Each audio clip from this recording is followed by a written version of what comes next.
Ədəbiyyatla psixiatriya arasında necə bir əlaqə var? Ədəbiyyat insan psixologiyası haqqında qədim və müasir bir elmdir. Bunu ilk dəfə insan psixologiyasının Mariana çökəkliyinə enə bilən Freud anlamışdı. İnsan zahiri, rasional, mənəvi gerçəkliyi ilə yanaşı, daxili, irrasional, mənəviyyata zidd bir gerçəkliyə də sahib olan bir varlıqdır. Gözlə görülən onun zirehidir. Əsl insan bu zirehin altındakıdır. Yalnız sənətin, ədəbiyyatın bu zirehi parçalayıb əsl insanı üzə çıxarmaq gücü var. İnsanı insanlıq tarixinin dərin qatlarında axtara-axtara, anasını atasına qısqanan Edip mifinə enən və Edip kompleksindən yola çıxaraq onda gizlənmiş libidonu ifşa edən Freud psixoanalitik axtarışlarını təkcə mifologiyada deyil, ədəbiyyatda, sənətdə də davam etdirirdi.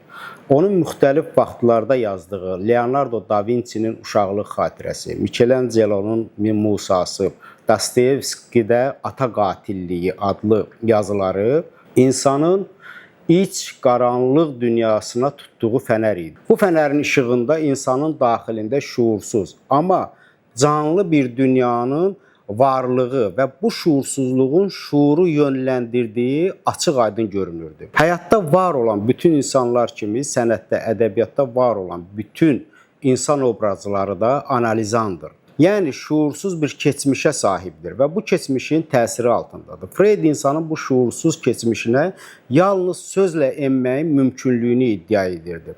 Sənət isə insanın dərin qatlarına təkcə sözlə deyil, səslə, yəni musiqi ilə, yaxud rənglə, yəni rəsm əsərləri ilə də enməyi bacarır. Dilimizdəki söz yarası dərin olar ifadəsi də ədəbiyyatın psixoanalitik təsir gücünə işarədir. Söz insan beyinlərinin ən dərin qatlarında gizlədilmiş şəxsiyyəti ən dəqiq şəkli ilə görə və vura bilən durbinli bir silahdır.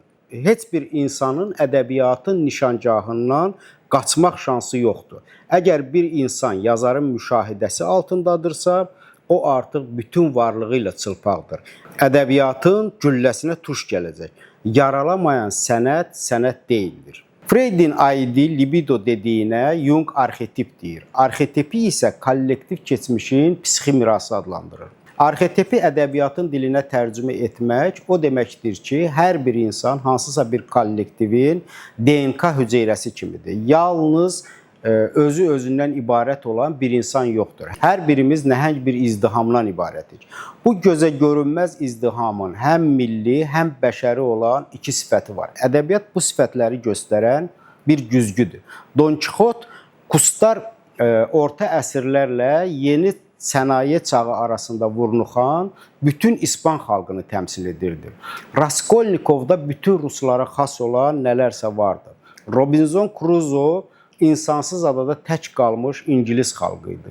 Kefli İskəndər və Şeyx Nəsrullah şərq yoxsa qərb mədəniyyətlərindən hansını seçməli sualına cavab tapa bilməyib, hər ikisi ilə məsafə saxlayan Azərbaycan xalqının Siam obrazı idi. Hər biri analizan olan bu obrazları ədəbiyyat psixiatriyadan illər əvvəl tapıb, müşahidə və müalicə etmək istəyirdi.